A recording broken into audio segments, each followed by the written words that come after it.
सबसे पहले इस वीडियो को लाइक करें और मजीद वीडियोस के लिए हमारा YouTube चैनल सब्सक्राइब करें और बेल आइकन पर क्लिक करें।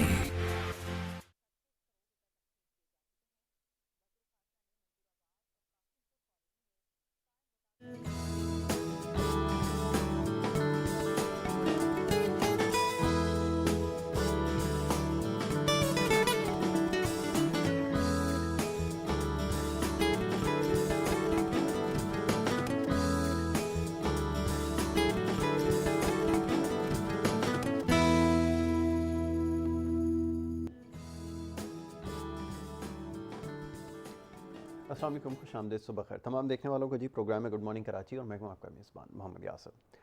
प्रोग्राम में जी बात हो रही है कोरोना वायरस के हवाले से। जो सूरत हाल है उससे आपको आगाह कर रहे हैं, इसके अलावा ख़बरें भी आपके साथ प्रोग्राम में शेयर करते हैं। बहुत सारे पैगाम भी मौसूल हो रहे हैं जिसके ऊपर प्रोग्राम में ज़रूर गुफ्तगू करेंगे। आज भी कुछ मामला हैं जिसके ऊपर गुफ्तगू करनी है हमने। इसके अलावा मेहमान भी आज हमारे साथ होंगे, उनसे भी हम बात करेंगे। ख़बरों के ऊपर मैं देख रहा था और ख़ास तौर पर जो पिछले कई प्रोग्राम से बात हो रही थी पेट्रोल की प्राइसेस के हवाले से।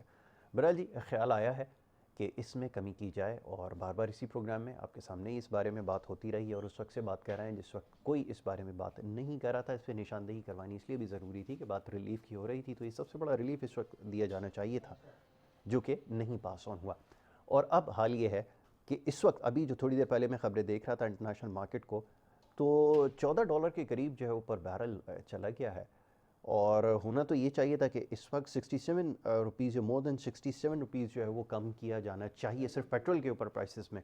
लेकिन हुआ ये कि अभी फैसला ये किया गया कि 50 रुपये तक ओवरऑल जितनी प्रोडक्ट्स हैं उसके ऊपर कम करेंगे। 22 रुपये कुछ पेट्रोल के ऊपर कम कर रहे हैं, डीजल के ऊपर भी चंद एक रुपये जो है वो कम कर रहा है। तो ये इस वक्त ड्रामा जारी है, तो इससे मोहतात रहने की इस वक्त ज़रूरत है। इसके हवाले से आवाज़ उठाएंगे जी, ज़रूर इसके ऊपर बात करेंगे। डिस्काउंट रेट के हवाले से कमी हुई है, ठीक है जी, ज़रूरी था, ये स्पेस दिया जाना चाहिए था। गो के IMF की तरफ से बड़ी सख्त पाबंदियाँ इस हवाले से हैं, लेकिन क्योंकि इस वक्त बहुत ज़्यादा स्क्वीज़ हो चुकी है इकॉनमी, बहुत ज़्यादा सुकड़ चुकी है मीशत आपकी, तो ये फ़ैसले ना चाहते हुए आपको लेने पड़ रहे हैं। बहरहाल जी इसके अलावा दूसरी तरफ अगर देखें, जैसे पेट्रोल के प्राइसेस के हवाले से भी बात हो रही थी, तो पूरी दुनिया में इस वक्त 21 साल की कम तरीन सतह के ऊपर जो है वो कीमतें आ चुकी हैं।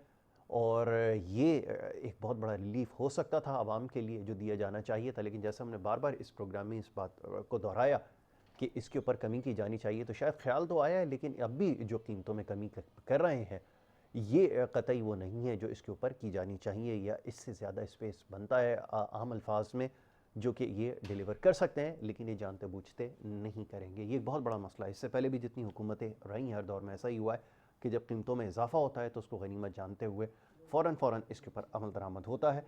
लेकिन इस वक्त सूरत हाल ये कि जब इसके ऊपर गैर मामूली कमी हो चुकी है तो वह आवाम तक पास ऑन करते वक्त बहुत ज़्यादा इसके ऊपर सोचा जा रहा है। और वो भी शायद मीडिया की वजह से, या चंद एक ऐसे हमारी तरह बेवकूफ़ लोग हैं जो बार बार इस बारे में बात कर रहे हैं, शोर कर रहे हैं, तो शायद गवर्नमेंट को ख्याल आया।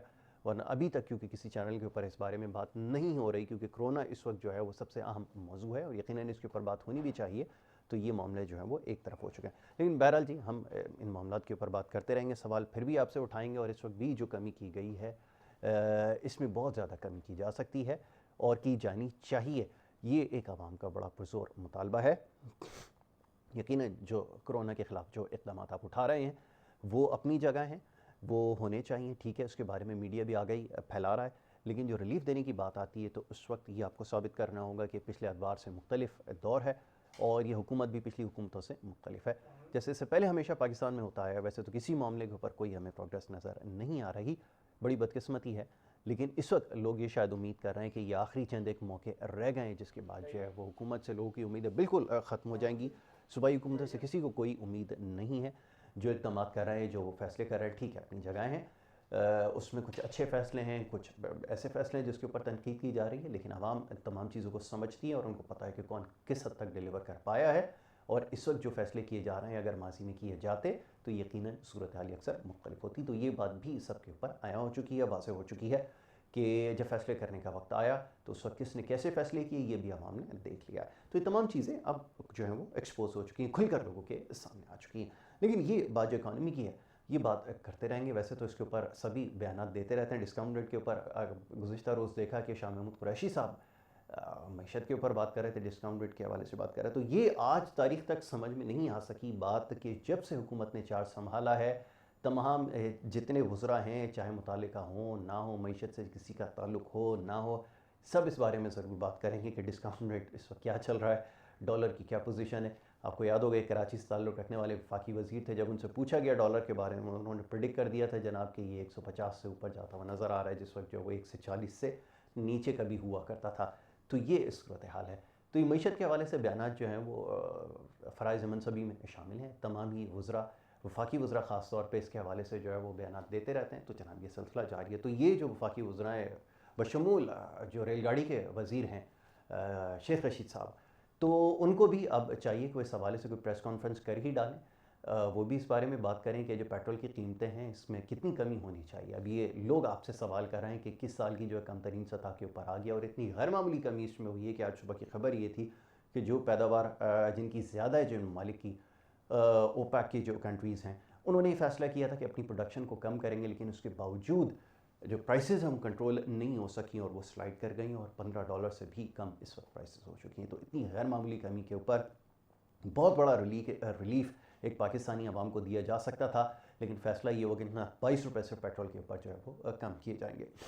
तो ये बात, इसको गनीमत जानने की ज़रूरत नहीं है कि हमने इतना रिलीफ दे दिया, ₹22 कम कर दिया, ये बहुत है। इस वक्त भी ₹97, इससे ज़्यादा ही है, वैसे पूरा 98 ही है। अगर आप इसको राउंड फिगर देखें तो ₹98 इस वक्त अगर सिर्फ पेट्रोल की प्राइस है, तो इसको मज़ीद कम किए जाने की ज़रूरत है। और बहुत सारे इसकी जो कैलकुलेशन मैं सुबह देख रहा था, ₹60 से ज़्यादा इस वक्त जो है वो गुंजाइश बनती है जो ये कमी कर सकते हैं, लेकिन ये नहीं कर रहा है। और अगर ये ग्रेजुअली भी करेंगे अगर, तब भी इसमें बहुत टाइम लगेगा। उस वक्त चांसेस ये होती हैं कि प्राइसेस बाउंस बैक कर जाती हैं, इसलिए कि फ़ैसला जो होता है कम करने का बहुत इत्मीनान से, बहुत आराम से लिया जाता है। वो इंटरनेशनल मार्केट को देख रहे होते हैं, मॉनिटर कर रहे होते हैं कि कहीं प्राइसेस जो है वो बाउंस बैक कर दें। लेकिन इस वक्त जो है वो इतनी तेज़ी से बाउंस बैक करने वाली नहीं है। तो इसमें बहुत टाइम लगेगा, इसलिए ये पास ऑन करना ज़रूरी है। तो इसको फुल फोर्स जो है वो आवाम तक इसको पास ऑन किया जाए और ये जो प्राइसेस है इसमें कमी की जानी चाहिए।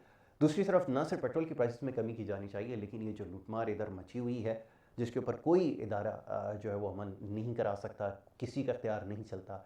बिजली की जो तकसीमकार कंपनी, एक बहुत बड़ा स्कैंडल भी सामने आ गया जिसकी पहले निशानदेही कर चुके थे कि ये जो IPPs हैं, जो पहले PPPs हुआ करते थे, इंडिपेंडेंट पावर प्रोड्यूसर्स जो हैं, तो ये बिजली बनाने वाले जो कंपनीज़ हैं, तकसीम करने वाली जो हैं और बनाने वाली जो कंपनीज़ हैं, इन्होंने जो करप्शन की है। बहरहाल ये तो पाकिस्तान में सबको पता है कि किस तरह वारदातें डाली जाती रही हैं और किस किस तरह पैसे कमाए जाते रहे हैं। लेकिन अब रिपोर्ट्स क्योंकि सामने आना शुरू हो गई हैं, तो पता चलता है कि किस किस तरह मुनाफे जो हैं वो कमाए गए हैं और कौन कौन लोग ये जो हैं वो IPPs को जो है वो ओन करते हैं। तो सारी चीज़ें इंटरनेट के ऊपर मौजूद हैं, लिखें, आपको सारी डिटेल जो है वो बता देता है गूगल कि कौन कौन जो हैं वो ये जो इंडिपेंडेंट पावर प्लांट जो हैं, ये प्रोड्यूसर्स है, कौन कौन लोग हैं, कौन कौन ओन करते हैं।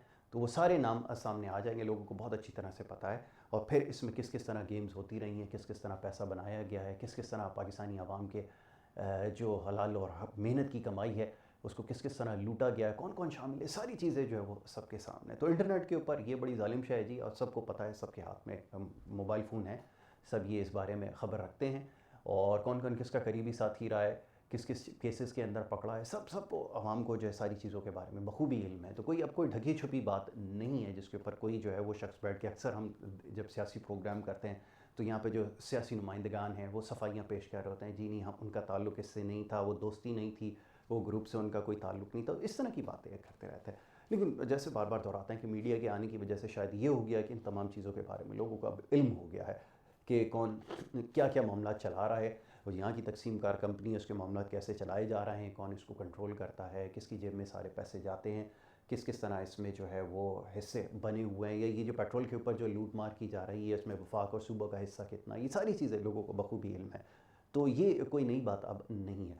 तो इसलिए गुजारिश ये, दरख्वास्त ये कि अगर ₹22 की कमी का फ़ैसला किया गया है तो इसको फ़ौरन से तब्दील किया जाए। इस वक्त ₹60 से ज़्यादा इसमें कमी बनती है और कतई इसकी कोई ज़रूरत नहीं है कि आप लोगों को मुतमईन करने के लिए सिर्फ ₹22 इसके ऊपर कम कर दें महज दिखावे के लिए। ये एक बहुत बड़ा रिलीफ आवाम को इस वक्त चाहिए और इस वक्त पहले से ज़्यादा ज़रूरत है, क्योंकि अगर मौशी मामलात को कंट्रोल करना है तो आपको आवाम को रिलीफ देना पड़ेगा, बजाय इसके कि आवाम के पैसे आवाम को वापस किए जाएँ 10-12 हज़ार रुपये की सूरत में। और इसके अंदर भी जनाब मामलात आगे अभी जाके सामने आएंगे कि किस किस तरह पैसों की जो है वो बांटे गए हैं, किन किन लोगों को फ़ायदा पहुंचाया गया है, तमाम चीज़ें अभी वक्त आने पे ये तमाम चीज़ें भी सामने आएंगी, सारी चीज़ें डिस्क्लोज़ होंगी।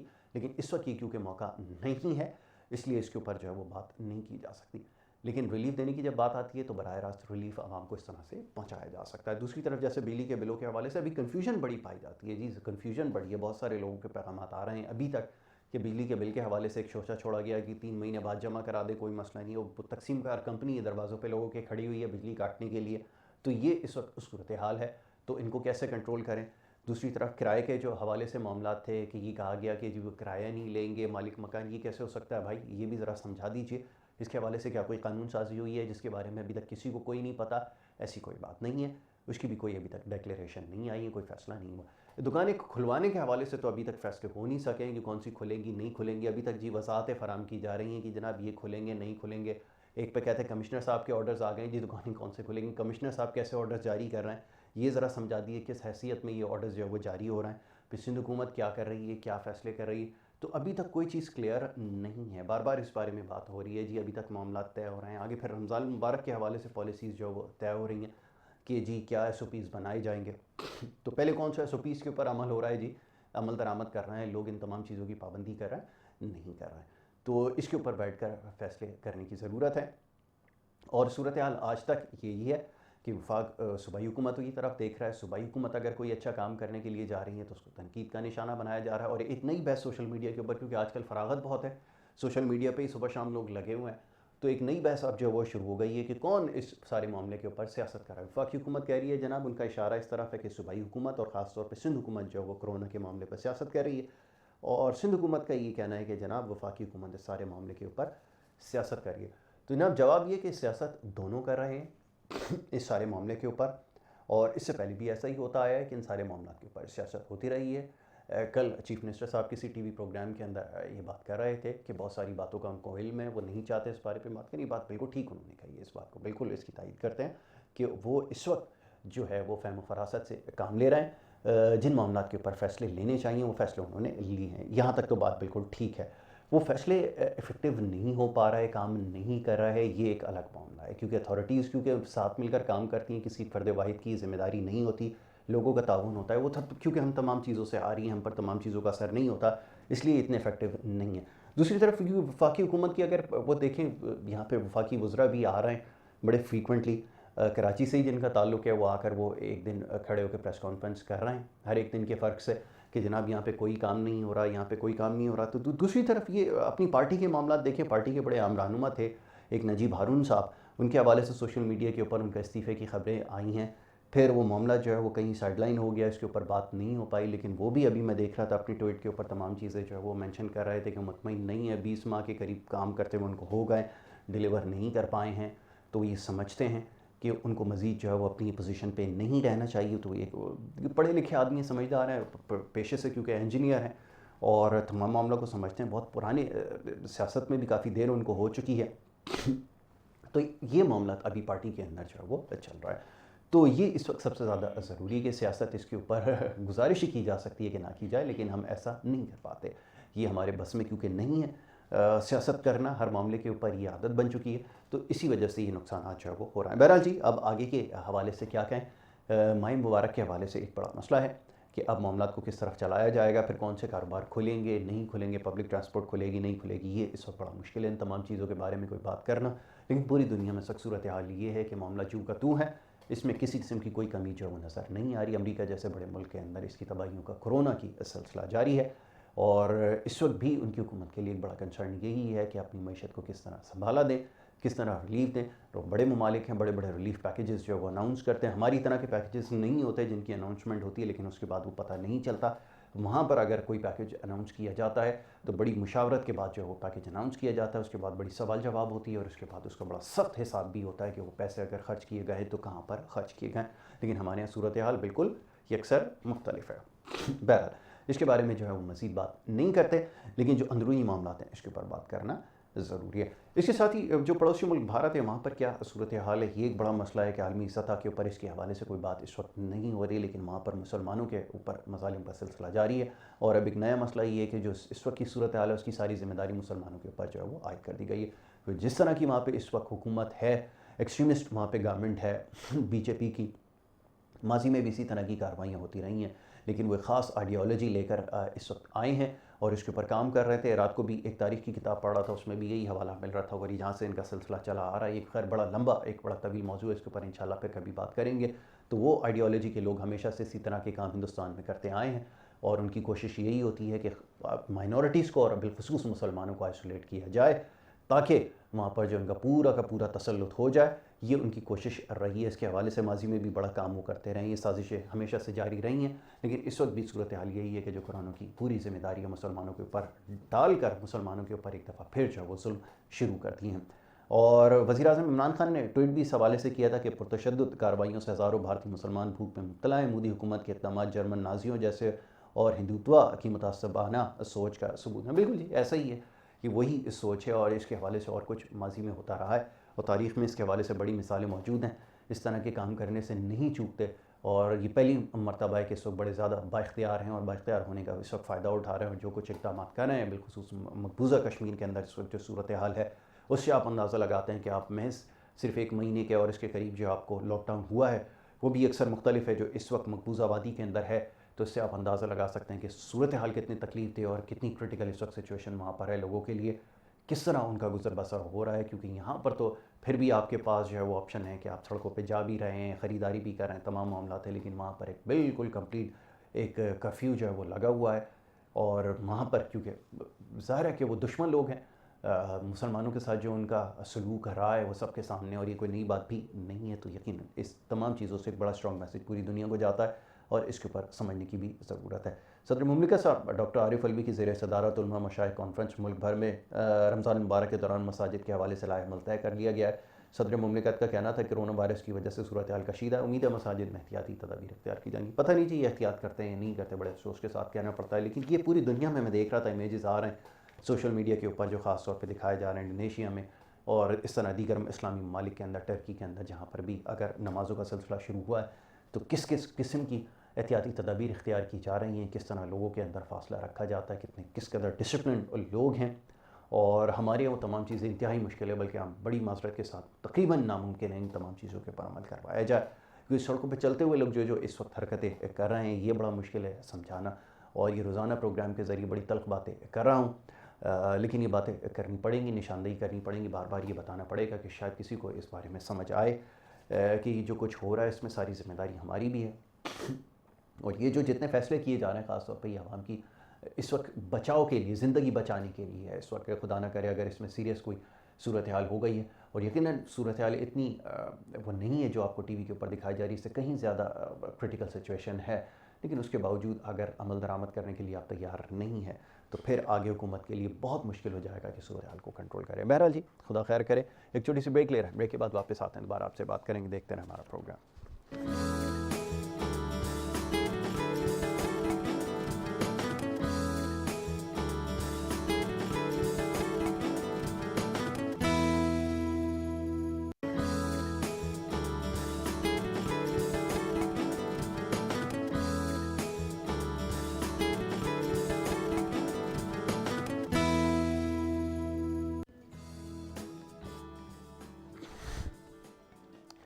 प्रोग्राम में एक दफ़ा फिर आपको खुशामदीद कहेंगे। ब्रेक पे जाने से पहले बात हो रही थी कुछ कोरोना वायरस के हवाले से और सूरत हाल के हवाले से बात की है, कुछ जो फैसले हो रहे थे इसके ऊपर बात की और ख़ास तौर पे जो मईशत की सूरत हाल है उसको डिस्कस करना ज़रूरी था जी। बहुत सारे पैगामात मौसूल हुए लोगों के और लोगों ने इस चीज़ की निशानदेही की है कि जब हमको रिलीफ़ देने की बात तो करते हैं लेकिन जब रिलीफ़ देने का वक्त आता है तो फिर ये चूक जाते हैं।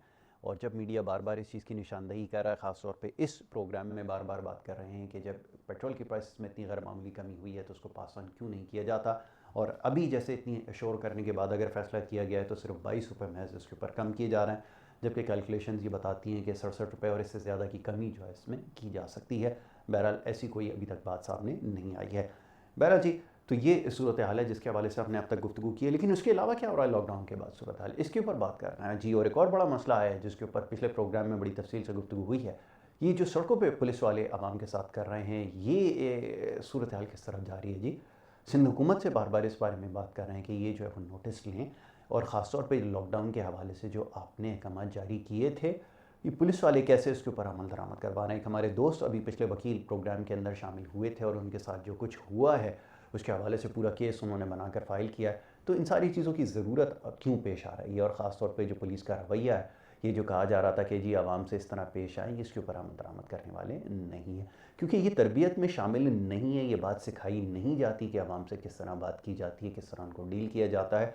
और जिस तरह का पूरा निज़ाम है, जिस तरह की कानून साजी हुई है और जिस तरह का पुलिस का कानून है, ये बड़े अफसोस के साथ कहना पड़ता है कि अंग्रेज़ के बनाए हुए ज़माने का जो कानून था, जो ग़ुलाम लोगों के लिए बनाया गया था, वो आज तक मुसल्लत हम पर है और उसको तब्दील करने की क्योंकि कोशिश नहीं की गई दानिस्ता तौर पे, तो ये एक बहुत बड़ा मसला है जिसकी वजह से बड़ा सीरियस डैमेज हो रहा है और सोसाइटी के अंदर बड़ी तेज़ी से वाक़यात हो रहे हैं। जैसे अगले दिन देख रहे थे कि एक टीवी चैनल पे दिखा भी रहे थे कि एक नौजवान ने पुलिस वाले के ऊपर जो है वो चढ़ाई की और पुलिस वालों ने उनके साथ बड़ी ज़्यादती की उस बच्चे के साथ। पहले उसकी बड़ी पिटाई की, उसके बाद उसने मजबूर होकर जो है वो दोबारा से वो रिटेलिएट किया।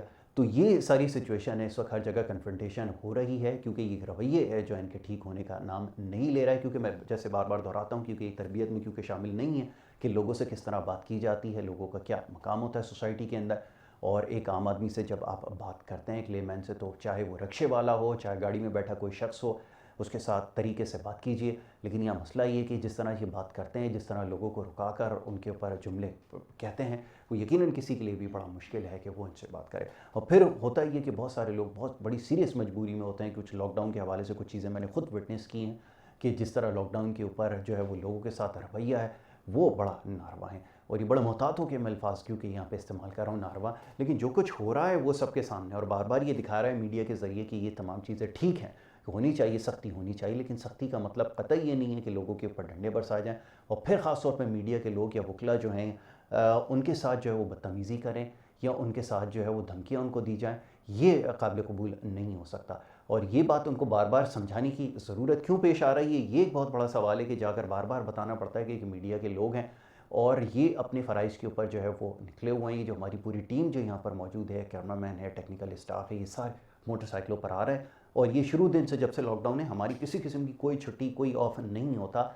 इस साल के 365 दिन 24 घंटे ये ड्यूटी जारी रहती है। तो हमें अपनी फ़राइज़ की जो अंजामदही करनी है उसमें बड़ी मुश्किलात आ रही है। सिंध गवर्नमेंट से बार बार इस बारे में बात हो रही है कि इन तमाम चीज़ों के ऊपर नोटिस लें। ख़ास तौर पर भी डबल सवारी के हवाले से फ़ैसला दिया गया जिस सब के ऊपर इक्वल पाबंदी है। ऐसा नहीं है जी, बिल्कुल जो लोग काम कर रहे हैं, ख़ास तौर पर मेडिकल स्टाफ है, उनको जितनी ज़रूरत है उतनी मीडिया के लोगों को ज़रूरत है सुबह से लेकर शाम तक। क्योंकि इस वक्त जो मीडिया काम कर रहा है वो क्योंकि लोग घरों में महसूर हैं, मीडिया जो है लोगों की आंखें भी हैं, उनके कान भी हैं, इनका काम इन तमाम चीज़ों के ऊपर नज़र रखना, वाक़े के हवाले से जो भी पेश आ रहे हैं वो बताना, लोगों को सूरत हाल से आगाह रखना मीडिया की ज़िम्मेदारी है ये। और उसकी अंजामदही के लिए निकल रहा है, मजबूरी है, क्या करें। और बहुत सारे मीडिया के लोग भी इन कोरोना वायरस का शिकार हुए हैं लेकिन अपनी ड्यूटी करना नहीं छोड़ रहे। खौफ यहाँ पे भी पाया जाता है, एहतियात यहाँ पे भी रखते हैं, मुमकिन होती है जितनी वो एक दूसरे से बहुत ज़्यादा दूरी भी रखते हैं, सब कुछ करते हैं, सारी एहतियाती तदाबीर जो है वो इख्तियार करते हैं। लेकिन उसके बावजूद अगर ये रवैया पुलिस का होगा तो ये काबिल कबूल नहीं है। बहरहाल जी, अब क्योंकि बार बार इस बारे में बताया जा चुका है, इन तमाम चीज़ों की निशानदेही कर चुकी कि जितना ताउन चाहे वकला कर रहे हैं, मीडिया पर्सन्स कर रहे हैं और कोई कर रहा है, उतना ही ताउन जो है वो पुलिस को भी करना पड़ेगा, वरना फिर आगे जो है वो सूरत हाल जो है बड़ी ख़तरनाक जो है वो इमर्ज होगी। और लोग ख़ास तौर पे जो मीडिया से ताल्लुक़ रखने वाले वकला हैं और दीगर जो लोग हैं, डॉक्टर्स हैं, ये सब अपनी फ़राइज़ की अंजामदही कर रहे हैं, इन सब को बड़ी मुश्किलात पेश आ रही हैं। तो सिंध गवर्नमेंट से ये बड़ा मुतालबा है कि जी आगे कोई एहतजाज की तरफ जाए, जैसा भी साफ़ियों की जानिब से कॉल की जा रही है कि अगर ये डबल सवारी का हल नहीं होगा, यकीनन बड़ा मुश्किल होता है क्योंकि वो जो मीडिया के ख़ास तौर पर रिपोर्टर्स और कैमरामैन हैं यूजुअली मोटरसाइकिलों पर जो जल्दी जल्दी उनको पहुंचना होता है कवरेज के लिए, तो वो जा रहे हैं मुख्तलिफ शहर के हिस्सों में। तो अगर डबल सवारी के ऊपर उनको एग्जाम्शन नहीं दी जाएगी तो फिर बड़ा मामला संगीन होगा। इस वक्त इस तरह के फ़ैसले ना किए जाए, यकीनन होनी चाहिए पाबंदी। जो बिला ज़रूरत निकले, गैर ज़रूरी तौर पे घर से निकले, उसको यकीनन जो है वो रोकने की ज़रूरत है, लेकिन उसका भी एक तरीक़ाकार अपना। और ख़ास तौर पे ऐसे लोगों को बहुत मुश्किल होगा आपके लिए कि जो पढ़े लिखे हैं, जिनकी तरबियत अच्छी है, उनको लोगों के सामने रखें और वो उनसे बात करें। कोशिश ये करें कि ऑर्डर्स पास करें कि हर कोई पुलिस वाला जो है वो लोगों से इंटरेक्शन ना रखे, क्योंकि अभी ये वक्त नहीं है ये सारी चीज़ें बताने का। क्योंकि मैं जैसे बार बार दोहराता हूँ, क्योंकि तरबियत में शामिल नहीं है, उनको नहीं सिखाया जाता कि आम आदमी से किस तरह पेश आना है, किस तरह बात करनी है। तो उस वक्त कोशिश करें कि किसी मुबाहिसे में ना पड़ा जाए, दूर रखें किसी ऐसे शख्स को जो पढ़ा लिखा हो। उसमें बहुत मुश्किल होगा कि बहुत थोड़े ही ऐसे लोग होंगे, बल्कि चंद एक ऐसे लोग होंगे जो पढ़े लिखे होंगे, जिनको बात करने का तरीका आता होगा, उनको सामने रखें और वो इंटरेक्शन रखें। यकीनन लोगों को अगर बात तरीके से समझाई जाएगी तो उसके ऊपर अमल भी करेंगे, और जिसको अगर वापस जाना होगा तो वापस भी चले जाएंगे। लेकिन सिचुएशन को हैंडल करने का तरीकाकार इस वक्त बनाना होगा। लेकिन शिकायतें इतनी ज़्यादा आ रही हैं कि बहुत सारे पैगामात यहाँ पर हैं। लोगों ने बड़ी तवील फहरिस्त है कि जो पुलिस का रवैया है इसकी वजह से जो है बड़ी मुश्किलात हो रही हैं और कन्फ्रंटेशन जो है वो हो रही है बहुत ज़्यादा। इस चीज़ का ख्याल रखें जी। बहरहाल जी, इसके ऊपर बात की हमने, इसके अलावा दीगर मामला हैं इसके ऊपर हमने डिस्कशन की, और ख़ास तौर पर जैसे भी बात हो रही थी कि जो पड़ोसी मुल्क भारत है वहाँ पर मुसलमानों के साथ जो है वो जो सूरत हाल है वो बहुत ज़्यादा क्रिटिकल है, जिसके हवाले से हमने बात की। और इसी तरह जो है वो जो ये इमदाद वगैरह के हवाले से दावे किए जा रहे थे, इसके ऊपर भी हमने बात की है। तो बहरहाल इसके ऊपर मज़ीद गुफ्तगू करते हैं, एक छोटी सी ब्रेक लें, ब्रेक के बाद जब वापस आएंगे तो इसके ऊपर जो हम बात करते हैं। बहुत शुक्रिया।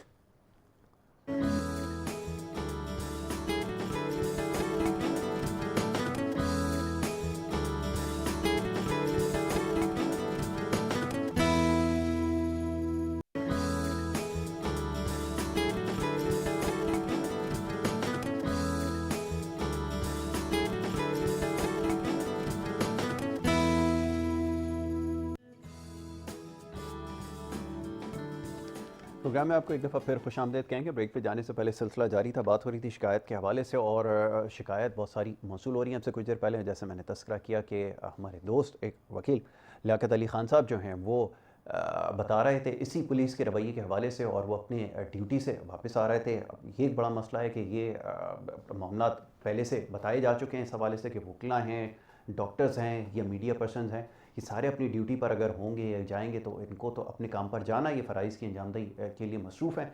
और अगर ऐसे वक्त में अगर इनको रोका जाएगा या बहरहाल जो भी सूरत हाल है वो क्या है इसके बारे में तो बात हो चुकी है। लियाकत अली खान साहब इस वक्त हमारे साथ एडवोकेट लाइन पर मौजूद हैं, उन्हें मैं खुशामदीद कहूँगा। बहुत शुक्रिया लियाकत साहब, आपने वक्त दिया हमें। जी। क्या ये लियाकत साहब क्या सिचुएशन रही? मैं भी पुलिस के रवैये के हवाले से बात कर रहा था, बड़ी सारी शिकायतें यहाँ मौसूल हुई हैं, आपके साथ क्या मामला रहा, ज़रा सुनने वालों को ज़रा बताइए। बहुत शुक्रिया भाई, आपने टाइम दिया। बिल्कुल आपने सही फरमाया कि देखें जैसे यहाँ पे 144 लगा हुआ है जी, और साथ साथ जो है लॉकडाउन की सूरत हाल है, जहाँ पूरी हमारी मैशत बिल्कुल तबाह हो चुकी है और पूरा शहर जो है कोरोना की वजह से बंद है। बिल्कुल। अब देखें अदालतें खुली हैं, इन हालात के अंदर साफ ज़ाहिर है जो अदालती स्टाफ है और वकला हैं, हमारी क्योंकि मजबूरी होती है, हमारे अदालतों में केसेस लगे होते हैं, इसी तरह जो ना हमें अपनी इस मजबूरी के तहत घरों से निकलना पड़ता है और उन केसेस को जाके प्रोसीड करना पड़ता है। अब अदालतें या जज साहबान तो ये नहीं समझते कि वकील को के साथ क्या प्रॉब्लम है और क्यों नहीं आया, वरना हमारे खिलाफ एडवर्स आर्डर होते हैं। अब बात यह है कि ये 15/4/2020 का वाक़या है और सुबह जो है ना मैं अपनी पेशावराना ड्यूटी के लिए यहाँ पे सिटी कोर्ट हाई कोर्ट आया, मैंने केसेस चलाए। जब 5:30 बजे का टाइम था तो मुझे काफ़ी कोर्ट में देर हो गई थी, तो मैं 5:30 बजे पंजाब सुरंगी में पहुंचा तो वहाँ पर SHO आगा असलम जो कि थाना प्रेयर के हैं, वहाँ पर वो नाके पे मौजूद थे। तो वहाँ बेशुमार लोगों को उन्होंने रोका हुआ था, जो लोग वहाँ नाके पे पहुंच चुके थे। तकरीबन 15 से 20 मिनट तक हम लोग वहाँ नाके पे मौजूद रहे और तमाम लोगों के साथ जो है ना उनका जो रवैया था वो इंतहाई जो है ना नाशाइस्ता था और लोगों के साथ जो है ना वो जारियाना रवैया से बदतमीजी कर रहे थे लोगों के साथ, उनको जबरदस्ती जो है ना वहाँ से रिटर्न कर रहे थे। जब मेरी गाड़ी वहाँ से आगे पहुंची उस नाके के ऊपर तो मैंने उनको इंट्रोड्यूस कराया कि मैं एडवोकेट हूँ और मैं अपने घर जा रहा हूँ और मुझे जो है ना आप जाने दें, जिसके ऊपर जो है उन्होंने मेरे साथ भी जो है ना बदतमीजी की और बल्कि मैंने SHO साहब से रिक्वेस्ट की कि भाई मुझे जाने दें, मेरा ये बार का कार्ड है, मैं अपने काम से गया था। तो उन्होंने कहा नहीं जी आप गाड़ी वापस करें। इसी दौरान SHO ने अपने अमले को अहकाम दिए कि वकील साहब को रिटर्न कर दें और खुद जाके पुलिस मोबाइल में बैठ गई। 15 मिनट तक उन्होंने मुझे हफ्स पे जाम रखा, वहाँ रोका उन्होंने गन पॉइंट पे। उसके बाद मुझे मजबूरन गाड़ी रिटर्न करनी पड़ी क्योंकि मेरी गाड़ी के अंदर पेट्रोल नहीं था और बड़ी मुश्किल से जो है वो मैं अब वहाँ से जो है ना अपने घर पहुंचा। तो ये एक इससे पहले 2 दिन पहले जो है हमारे साथी हैं एडवोकेट शारिक नवीद साहब, उनके साथ भी जो है वो पाक कॉलोनी के इलाके में ये वाक़या पेश आया। हमने बार काउंसिल को भी जाके बताया कि जो हमारे स्टाफ आते हैं, हमारे जूनियर्स आते हैं, जहाँ हम वकला जो है ना जब भी यहाँ अपने पेशावराना ड्यूटी के लिए आते हैं तो पुलिस बिला वजह हमें नाकों पर रोकती है और बदतमीजी करती है और खास तौर पर वकीलों के साथ तो उनको बुग़्ज़ है क्योंकि वकीलों से पता नहीं वो क्या बदला ले रहे हैं कि जब भी किसी वकील का कोई नाम आता है तो उसको जो है ना वो बिला वजह तंग किया जाता है, उसको रोका जाता है। इस सिलसिले में जो है ना मैंने IG साहब को और DIG साउथ और इसके अलावा कराची बार एसोसिएशन को मैंने एप्लीकेशन फॉरवर्ड की है और अभी मैं एक पिटीशन मैंने फाइल कर दी है डिस्ट्रिक्ट इन सेशन जज कराची साउथ के पास जी जी। और जहाँ पर जो है मैंने अदालत से सजा की है कि एसएचओ साहब को इन पर्सन बुलाया जाए और उससे पूछा जाए कि उनको वकला के साथ जो है ना क्या बुग़्ज़ है, उसको क्या तकलीफ है जो वकला के साथ वो बदतमीजी करते हैं और उनको रोकते हैं और उनको बिला वजह तंग करते हैं, क्योंकि अदालत अभी उनको जो है थोड़ी देर में इंशाल्लाह नोटिस इशू हो जाएंगे और उसको बुला के पूछा जाएगा, उससे बातपर्स की जाएगी और पुलिस रूल के मुताबिक उसके खिलाफ कार्रवाई की जाएगी। जहां अब तो वकला के साथ भी मसलन रहा, अब तो जो डबल सवारी की पाबंदी लगाई, अब तो साफ ही उनको भी इस्तेसना नहीं है। हाँ बिल्कुल। वो अपनी ड्यूटी के लिए, पेशेवराना ड्यूटी के लिए अगर साफ ही अपने रिपोर्टर अपने कैमरामैन को भी साथ अगर बिठा के जाता है तो उसको भी रोका जाएगा रास्ते में, उसके खिलाफ भी एफआईआर दर्ज की जाएगी। तो मैं ये समझता हूँ, हुकूमत सिंध से अपील करता हूँ कि आप अपने फैसले पर नजरसानी करें और बूढ़े बच्चे बुजुर्ग साफी जो लोग अपनी मजबूरी की वजह से घरों से निकलते हैं उनके साथ रियायत बरती जाए, उनके साथ जो है ना वो उनके खिलाफ मुकदमा दर्ज नहीं किया जाए। यहाँ तो जो है ना बिल्कुल अभी सुबह जब हम पहुंचे हैं तो हमें काफी लोगों की शिकायत मिली है जिन लोगों को कल गिरफ्तार किया गया, अभी उनको अदालतों में लेकर आएंगे। जो डबल सवारी के अंदर जो है लोग पहले वैसे परेशान है, उनके पास खाने के लिए नहीं है, रोजगार नहीं है उनके पास, अब उनके खिलाफ केसेस भी दर्ज होंगे, उनकी गाड़ियां भी बंद होंगी और वो जेल की हवा भी खाएंगे और जमानत भी करवाएंगे।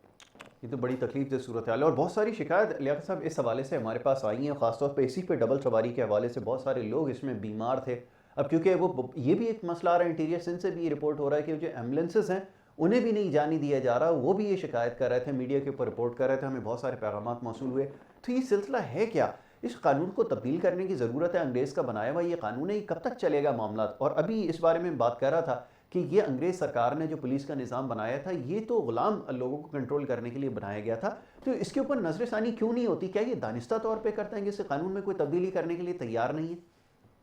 देखिए ये बिल्कुल जानबूझ के किया जा रहा है। जहाँ ये कहते हैं कि हम लॉकडाउन में जो है ना सख्ती बरतेंगे, जहाँ आपने लॉकडाउन में सख्ती बरतनी है वहाँ लोगों के रोजगार का भी मसला हल करें, लोगों के खाने पीने का भी मसला हल करें, क्योंकि बहुत सारे लोग ऐसे हैं जो मजदूर तबका है जो अपना काम के बगैर जो है शहर में रह नहीं सकता है। आपने जहाँ तक अभी सुबह मेरे पास एक केस आया है, आज जिना हॉस्पिटल का जो है ना एक पैरामेडिकल स्टाफ है, उस लड़के का नाम बिलाल है, वो कल अपनी ड्यूटी के लिए निकला है, उसको रिसाला थाने के पास उसको रोक के रात के 2 बजे तक उसको बंद रखा गया। उसके बाद डॉक्टरों ने जाकर प्रोटेस्ट किया है और उसकी जो पैरामेडिकल स्टाफ थी उन्होंने जाके थाने का घेराव किया तो उसको भी रिलीज किया गया है। तो इस तरह जो है ना बिला वजह जो है ना अब जो पैरामेडिकल स्टाफ हो गया, वकला हो गए, कोर्ट स्टाफ हो गया, इसके अलावा जो है ना बूढ़े बुजुर्ग हो गए और ये सहाफी हो गए, इनके साथ तो बिल्कुल जो है ना जो एक पता नहीं क्या इंस्ट्रक्शन दी गई पुलिस को कि बिला वजह इनको तंग करना है, नाकों पे इनको रोकना है, कोई उसके सर पैर नहीं है। एक तरफ खुद आप कहते हैं कि लोगों को जो है ना सोशल डिस्टेंस होनी चाहिए, लोगों को दूर रखें। जहां आप लोगों को दूर रखने की बात करते हैं वहां पर आप नाकों के ऊपर जो है ना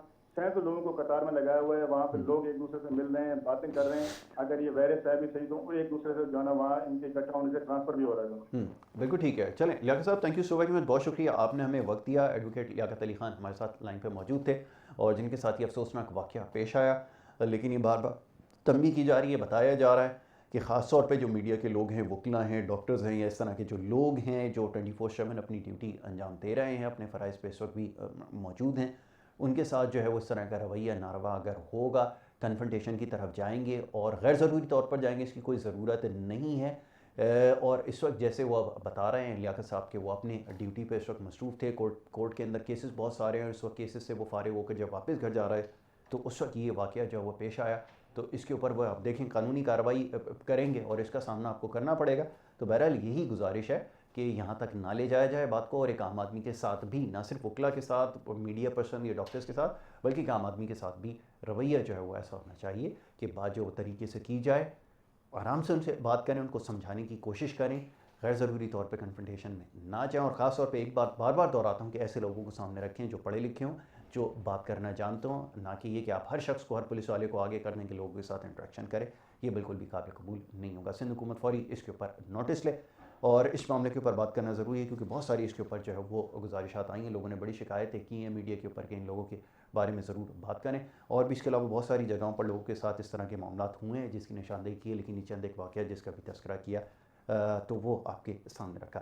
बहरहाल जी ब्रेक की तरफ जाएंगे और कुछ देर बाद हमारे साथ मेहमान भी यहाँ पर मौजूद होंगे जिनसे हम गुफ्तगू करेंगे सारे मामला के ऊपर, ख़ास तौर पे इस वक्त जो सूरत हाल है और जो फ़ैसले किए जा रहे हैं इसके ऊपर बात करना ज़रूरी है। एक ब्रेक की तरफ जाना है, आप देखते हैं हमारा प्रोग्राम।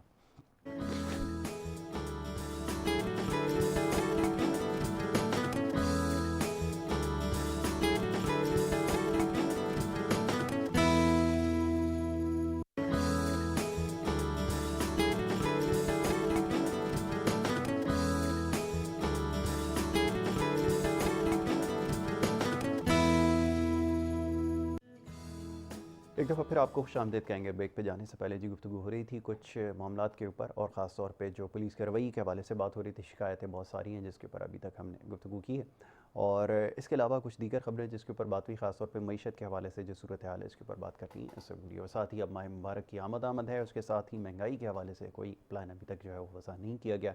बार बार इस चीज़ की निशानदेही की जा रही है, ख़ास तौर पर गुजारिश की जा रही है कि जो कीमतों को कंट्रोल करने का जो मामला है, जिसमें आज तक कोई भी हुकूमत कामयाब नज़र नहीं आई है, ये जो प्राइस पैरिटी है इसको कैसे कंट्रोल किया जाएगा। फिर सवाल ये पैदा होता है कि कौन सी अथॉरिटी है। कमिश्नर साहब से जब बात होती है कि जो कीमतें हैं इसमें इजाफे के हवाले से आप क्या काम कर रहे हैं, क्या कोई मैकेनिज़्म एग्जिस्ट करता है या नहीं करता है, तो कोई खातिर का जवाब नहीं मिलता। बहुत सारे फैसले लिए जाते हैं। माह मुबारक में हम देखते हैं कि कहीं छापे भी डाले जाते हैं, दुकानों पर वेंडर्स हैं, ठेले हैं छोटे, उनके ऊपर जो जुर्माने लगाए जाते हैं। लेकिन नतीजा क्या निकलता है, क्या इससे प्राइसेस कंट्रोल कभी हो पाई हैं या आगे भी कभी हो सकती हैं, ये एक बहुत आम सवाल है।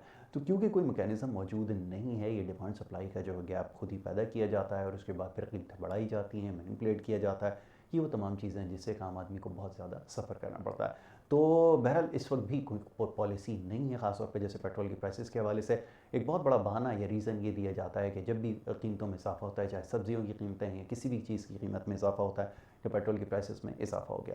तो इस वक्त अगर एक गैर मामूली कमी हुई है जिससे फ़ायदा उठाने की ज़रूरत है कि आम आदमी को रिलीफ दिया जाना चाहिए, अगर रिलीफ नहीं देंगे तो फिर दीगर चीज़ों की कीमतें कैसे कंट्रोल में आ सकती हैं, ये एक बहुत बड़ा सवाल है। दूसरी बात यह कि पूरी दुनिया में जैसे मैंने अर्ज़ किया कि एक बहुत बड़ा मुआशी पैकेज दिया जाता है। पाकिस्तान की तरह मुआशी पैकेजेस नहीं होते जिसका एक आम आदमी को पता भी नहीं चलता कि वो पैकेज कब अनाउंस हुए, किसके ऊपर खर्च हुए, किसी का कोई इल्म नहीं होता। लेकिन इस पर कोई अगर रिलीफ बराह रास्त दिया जा सकता है तो वो यही तरीक़ेकार हो सकता है कि जो बिजली और गैस की कीमतें हैं इसमें जो कमी हुई है पूरी दुनिया में, इसका फ़ायदा एक आम आदमी तक पहुँचाया जाए। और अब माह मुबारक के हवाले से जैसे बात हो रही थी, अगर ये रिलीज़ इस वक्त कोई प्रेस रिलीज़ जारी करते हैं या कोई कीमतों की कमी के हवाले से कोई फ़ैसला अगर लेते हैं तो फिर यकीनी तौर पे जो है वो प्राइसेस को बढ़ने की कोई वजह नहीं हो सकती। फिर ये बात कतई नहीं की जा सकती कि जनाब प्राइसेस इसलिए बढ़ रही हैं कि जो पेट्रोल की प्राइसेस बढ़ी है, ट्रांसपोर्टेशन कॉस्ट बढ़ जाती है। इस वक्त तो यकीनन ट्रांसपोर्टेशन का भी इशू है, लेकिन अगर जैसे मामला आहिस्ता आहिस्ता बहाल होते हैं, रिहेबिलिटेशन स्टार्ट होगी तो फिर ये प्रॉब्लम भी सामने आएंगे। लेकिन इस वक्त कोई जवाज़ ना बना सके, ये एक बड़ा अच्छा मौका है हुकूमत के लिए कि वो पेट्रोल का जो रिलीफ है वो आम आदमी तक पहुंचा। और आई रिपीट, ये अभी जो फैसला किया गया 22 रुपये, ये काबिल कबूल किसी के लिए नहीं होना चाहिए, क्योंकि इसमें 68 रुपये 67 रुपये से ज़्यादा का इजाफा तकरीबन कमी बनती है जो इसमें की जानी चाहिए। सिर्फ पेट्रोल की प्राइसेस के ऊपर, ये ओवरऑल जो पेट्रोल के जितने प्रोडक्ट्स इस्तेमाल होते हैं जिसमें डीजल भी आ जाता है, वो सब मिलाकर 50 रुपये ये बता रहे हैं, लेकिन सिर्फ पेट्रोल की बात हो रही है यहाँ पर। इसके ऊपर सिर्फ 67 और 68 रुपये जो है, इससे ज़्यादा की कमी जो है वो बनती है, जो कि ये नहीं कर रहा है। ये एक बहुत बड़ी बात है जिसको समझने की ज़रूरत है। दूसरी तरफ ये प्राइस कंट्रोल मैकेनिज़्म एग्जिस्ट नहीं करता। बार बार ये बात होती है, कहा जाता है कि ये एक फार्मूला मौजूद है, लेकिन वो कभी इंप्लीमेंट नहीं हुआ या कभी एग्जीक्यूट नहीं हो पाता, जिसकी वजह से प्राइसेस में कमी कभी भी नहीं हो पाती। अब क्या प्लान हुकूमत के पास है, और ख़ास तौर पे ये जो अब डिमांड सप्लाई का गैप इस वजह से आएगा कि लॉकडाउन की वजह से बहुत सारी जगहों पर डिलीवरी नहीं हो सकी है, सप्लाई चेन का एक बहुत बड़ा इशू है। तो ये इसको कैसे कंट्रोल किया जाएगा, इसके लिए क्या प्लान है, क्योंकि जैसे ही लॉकडाउन में थोड़ी नरमी होगी तो अब बहुत ही थोड़े वक्त में माह मुबारक का आगाज़ होगा, और फिर जो दीगर जो अशाए खुर्दनोश की जो चीज़ें होती हैं उनकी कीमतों में बेपनाह इजाफा हो जाता है, वो डिमांड बहुत एकदम तेज़ी से आती है। तो इसके लिए क्या प्लान हुकूमत ने बनाया है। ये रिलीफ पैकेजेस के नाम पे जो अब तक कुछ होता रहा है, ये रिलीफ तो आवाम को नहीं मिल सका है। तो बराह रास्त अगर रिलीफ पहुँचाना है तो जैसे बार बार हम इस बारे में अर्ज़ कर रहे हैं कि इसके ऊपर काम करने की ज़रूरत है। ख़ास तौर पे जो पेट्रोल की प्राइसेस है इसको कम किया जाए, और ये जो कमोडिटीज़ वगैरह हैं जिसके हवाले से अभी रिपोर्ट्स भी सामने आई हैं, आटे और चीनी के हवाले से दीगर जो कमोडिटीज़ हैं इनको कैसे कंट्रोल करना है ये अब देख लें, क्योंकि वक्त अब इसमें बहुत कम रह गया। और क्योंकि जब जैसे ही रीस्टार्ट इंशाल्लाह होगा, मामला दोबारा से सिस्टम चल पड़ेगा, अल्लाह ने चाहा बहुत जल्द, तो फिर कैसे आप जो लोगों को रिलीफ देंगे, सबसे ज़्यादा ज़रूरी है, क्योंकि रोज़गार का एक बहुत बड़ा मसला है जो यहाँ पर इस वक्त सामने आया है। और ख़ास तौर पे आपसे पिछले प्रोग्राम में बड़ी तफसील से इस बारे में गुफ्तगू हुई है कि रोज़गार मुहैया करना आवाम की एक बड़ी आवाम को बहुत बड़ी ज़िम्मेदारी है, जिसमें बुरी तरह इस वक्त जो है हुकूमत नाकाम रही है। बल्कि इस लॉकडाउन से पहले भी सिचुएशन कोई बहुत बेहतर नहीं थी, बेरोज़गारी बड़ी तेज़ी से हो रही थी, लेकिन अब क्योंकि इसमें बड़ा गैर मामूली इजाफा हुआ है, न सिर्फ पाकिस्तान में बल्कि पूरी दुनिया में, तो ये हुकूमत के लिए बहुत बड़ा चैलेंज है कि वो किस तरह रिलीफ फराहम करे। बहरहाल जी, कॉल्स को शामिल कर लेते हैं। जब तक हमारे मेहमान यहाँ पर तशरीफ़ नहीं लाएँ तब तक हम जो है वो कुछ और मामला हैं उस पर बात कर लेंगे। कोई शिकायत जो है वो सोशल मीडिया के ज़रिए जो मौसूल होती हैं पैगाम लोग अपने भेजते हैं, लेकिन हमें यहाँ पर जो है वो शामिल करेंगे, कोशिश करते हैं कि लाइव कॉलर्स को शामिल कर लें। चंद एक लम्हात हमारे पास हैं तो उनसे हम बात करके जो है उनके मसाइल भी इस बारे में सुन लेंगे, वो क्या कहते हैं लॉकडाउन के हवाले से जो सिचुएशन है इसके ऊपर वो क्या कहते हैं। तो नंबर मैं चाहूँगा कि आप वो चला दीजिए ताकि जो देखने वाले हैं प्रोग्राम में कॉल करके प्रोग्राम में शामिल हो जाए। स्क्रीन के ऊपर ये आपका नंबर आ चुका है, ये हमारा नंबर है, इसके ऊपर आप कॉल करके प्रोग्राम में शामिल हो सकते हैं और मसाइल के हवाले से बात कीजिए, ज़्यादा बेहतर है, ज़्यादा मुनासिब होगा, बजाय इसके कि आप किसी और ऐसी चीज़ के बारे में, जैसे पिछले प्रोग्राम में कई ऐसी कॉल्स आई थी जो अपने राशन वगैरह के हवाले से बात कर रहे थे, लेकिन ये सिर्फ नंबर इसलिए कि प्रोग्राम में आप बात कर सकते हैं और मसाइल की जो है निशानदेही कर सकते हैं, ये सबसे ज़्यादा ज़रूरी है। और अगर इस हवाले से अगर बात करना चाहते हैं तो ये स्क्रीन के ऊपर दिया गया नंबर है जिसके ऊपर आप कॉल कर सकते हैं। बहरहाल जी, अब हमारे पास वक्त महदूद है, जैसे मैंने अर्ज़ किया कि हमें मेहमान हमें ज्वाइन करेंगे, उनको शामिल करना होगा और उनसे गुफ्तगू करेंगे। तो एक छोटी सी ब्रेक की तरफ जाएंगे, मेहमान हमारे क्योंकि तशरीफ़ ला चुके हैं उनसे हम प्रोग्राम में गुफ्तगू करेंगे। एक ब्रेक की तरफ जा रहा है, अब देखते हैं हमारा प्रोग्राम।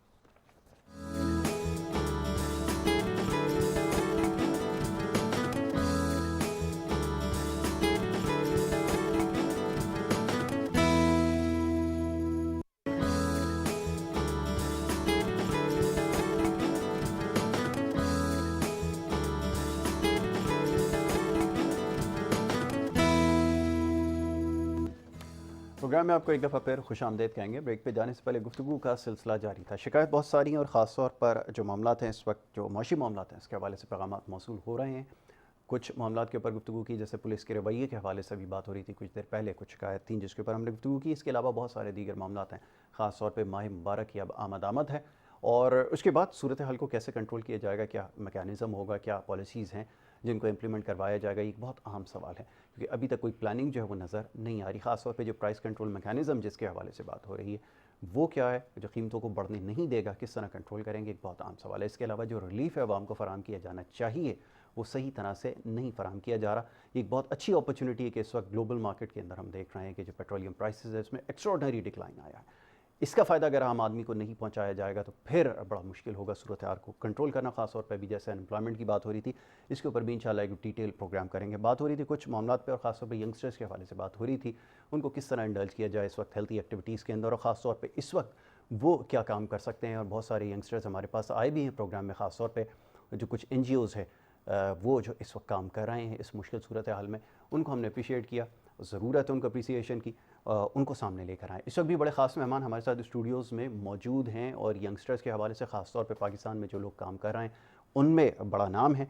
ख़ुद टेलीविज़न एंकर भी हैं, प्रोग्राम भी करते हैं और बड़े देर से टेलीविज़न के साथ वाबस्ता हैं। बहुत सारे TV प्रोग्राम्स किए मुख्तलिफ चैनल्स के ऊपर और यूथ के हवाले से ख़ास तौर पर एक बड़ा ज़बरदस्त आइडिया यहाँ पर फ्लोट किया जिसमें एक यूथ पार्लियामेंट बनाई जिसके अंदर बहुत सारे ऐसे बच्चे जो मामलात को समझते हैं उनको ग्रूमिंग की जाए, उनको ट्रेन किया जाए, सारे हालात को किस तरह हैंडल करना है, सिचुएशन को किस तरह देखते हैं, अपने व्यूज़ को किस तरह एक्सचेंज करते हैं, इस तरह और बहुत सारे काम उन्होंने किए। मैं बात कर रहा हूँ जनाब रिजवान जाफ़र साहब की, जो कि चेयरमैन है यूथ पार्लियामेंट के। इसके अलावा एक TV एंकर भी हैं, आज हमारे मेहमान हैं, उनको शामिल करूँगा। बहुत शुक्रिया रिजवान जाफ़र साहब, आपने हमें वक्त दिया।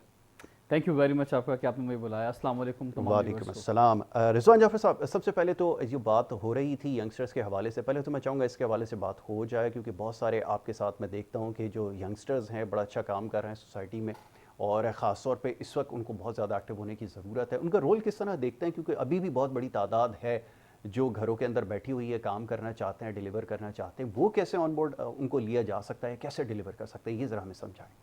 जी थैंक यू वेरी मच। नौजवानों का रोल बहुत इम्पॉर्टेंट हमेशा से रहा है, अभी भी है।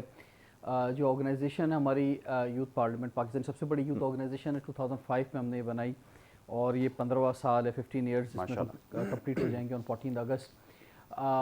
तो नेटवर्क पूरे पाकिस्तान में मौजूद है और हमारी फेडरल कैबिनेट है, दैन प्रोविंशियल कैबिनेट्स हैं, दैन डिस्ट्रिक्ट लेवल पे डिस्ट्रिक्ट कोऑर्डिनेटर्स जिन्हें हम सिटी कोऑर्डिनेटर्स कहते हैं वो हैं और सिटी कोऑर्डिनेटर्स के तहत डिस्ट्रिक्ट लेवल पे कैबिनेट्स मौजूद हैं। तो एक पूरा नेटवर्क है और मुझे कभी कभी महसूस होता है कि इस तरह के शायद हालात के लिए ही हमने ये डिस्ट्रिक्ट कैबिनेट्स बनाई थी और मौजूद थी। ये जब पहला केस पाकिस्तान में आया तो उसी दिन हमने सोशल मीडिया स्क्वाड एक क्रिएट किया क्योंकि जिस तरह से चाइना में या ईरान में जो सूरत हाल थी उसमें हम भी समझ रहे थे कि ये कैसे जो है चीज़ों को हैंडल हो सकता है और सोशल डिस्टेंस और फिज़िकल इंटरेक्शन ना रहे लोगों से, वो ज़्यादा बेहतर है। तो हमारी जो पहला स्टेप था वो सोशल मीडिया पे था कि नौजवान जो हैं सोशल मीडिया पे बहुत एक्टिव हैं, वो आएँ, लोगों को अवेयरनेस दें। ऐसे लाइव शोज़ हमने बहुत सारे शुरू किए, नौजवानों ने खुद लाइव शो शुरू किए जिसमें अवेयरनेस दी। उसके अलावा फिर लॉकडाउन की सूरत हाल आई तो लोग लॉकडाउन की रिपोर्टिंग पर बात की। देन ये जो लॉकडाउन की वजह से जो एक माशी बहरान पैदा हुआ था, तो इस पर जो है वो रिफाई इदारों के साथ या गवर्नमेंट के साथ लोगों को लिंक किया, मेडिकल जो फैसिलिटीज़ थी उनके साथ लिंक किया नौजवानों ने। तो नौजवानों को बड़ा इंपॉर्टेंट रोल जो है मुसलसल मौजूद है। अब आगे जो सूरत हाल है उसमें सबसे इम्पॉर्टेंट यही है कि हमारा जो एक बहुत बड़ा गरीब तबका है उस तक कैसे पहुंचना है। उसमें फेडरल गवर्नमेंट जो है वो अपने एहसास प्रोग्राम के ज़रिए और सिंध गवर्नमेंट भी डिप्टी कमिश्नर्स के ज़रिए काम कर रही है। तो हमारा भी फेडरल गवर्नमेंट के साथ भी हम काम कर रहे हैं यूथ पार्लियामेंट, और उसके साथ साथ सिंध गवर्नमेंट के साथ हमने अभी MOU किया है जिसमें हम डिप्टी कमिश्नर्स और डिस्ट्रिक्ट चेयरमैन के साथ हमारे नौजवान जो है, अभी हमने 2 दिन पहले MOU किया है और आज वीक का पहला दिन है। तो आज से ही जो है वो पूरे सिंध के 29 डिस्ट्रिक्ट्स में हमारे सिटी कोऑर्डिनेटर्स और कैबिनेट्स जो हैं वो डिप्टी कमिश्नर्स और डिस्ट्रिक्ट चेयरमैन के साथ राशन डिस्ट्रीब्यूशन में या लॉकडाउन में जो मदद दरकार है उसमें नौजवान काम करेंगे। Very good. अच्छा, अब इकोनॉमिक रिवाइवल एक बहुत बड़ा टास्क, एक बहुत बड़ा चैलेंज है। ये ज़रा बताइएगा कि क्या प्लान आप समझते हैं कि एग्जीक्यूट किया जाना चाहिए? यंगस्टर्स के पास यकीनन बहुत सारे प्लान्स होते हैं। इस वक्त जो सिचुएशन होगी ये बड़ी क्रिटिकल होगी, ख़ासतौर पे जो रीस्टार्ट होगा ये पूरा सिस्टम, तो इसको किस तरह देखते हैं? कौन सा प्लान आपके ख्याल में काम करेगा? कि अनएम्प्लॉयमेंट का जो एक बहुत बड़ा चैलेंज है इसको कैसे ओवरकम करेंगे? आपके ख्याल में कौन सी पॉलिसीज़ अडॉप्ट करने की ज़रूरत है? इस वक्त जो सबसे तो पहले जो मरहला है वो उन कारोबार का है कि जो पहले से चल रहे थे और वो लॉकडाउन की वजह से बंद हो गए, क्योंकि अभी इस सूरत हाल में कोई नया इनिशिएटिव जो है वो बहुत से लोग उसको रिस्की भी करार दे रहे हैं। ठीक है। गो के कुछ लोगों ने इस लॉकडाउन को भी अपॉर्चुनिटी समझा और ऑनलाइन ऐसे बिजनेस स्टार्ट किए कि जिससे उनको बेनिफिट हुए। लेकिन वो वक्ती तौर पे चीज़ें हैं, अभी हम इतने आदी हुए नहीं हैं बहुत सारी चीज़ों के अंदर। अभी जो एक बड़ा चैलेंज है वो यही है कि एक तो हमारा 25% से तक जो बिल्कुल ही गरीब तबका है और मज़दूर तबका है बुनियादी तौर पे, तो उस तक तो राशन पहुंचाना है, क्योंकि वो तो खुद से कुछ नहीं कर सकता, कारोबार के लिए भी इन्वेस्टमेंट चाहिए। तो उसको तो कहीं रोज़गार अगर नहीं मिल रहा, दिहाड़ी नहीं मिल रही है, तो एक तो वो बहुत बड़ा चैलेंज मौजूद है। फिर दूसरा उससे ऊपर का जो तबका है वो ये कह रहा है कि यार हमें कुछ ना दो लेकिन हम खुद ही कमा लेंगे, हमारे कारोबार खोल दो किसी तरह से। तो इस सूरत हाल में कि जब खदशा मौजूद है कि ये कोविड-19 जो है कोरोना वायरस फैल सकता है, तो कारोबार को जो खोला जाए वो बहुत अच्छा एक प्लान बनाया गया है कि मुख्तलिफ कारोबार मुख्तलिफ डेज़ के अंदर खोले जाएंगे।